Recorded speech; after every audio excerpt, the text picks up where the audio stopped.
Hello sir, sarado na po sila sir. Sa mundong mapangusga, mapangmata at mapanuri, dapat hindi ka basta-basta nagpapa-apekto sa mga paninirang buhay, lalo na kung galing lamang sa mga mahihinang buhay. Guys, pauwi po tayo sa bahay. Kailangan natin magpahinga dahil para bukas mapuntahan natin yung pinagbibilan natin.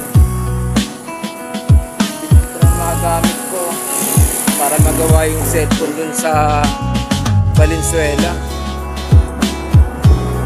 Alanganing oras na makapag-reply yung buyer ng cellphone at saka yung magpapagawa. Ito, always salamat pa rin sa Diyos kasi maayos pa rin, nakakahinga.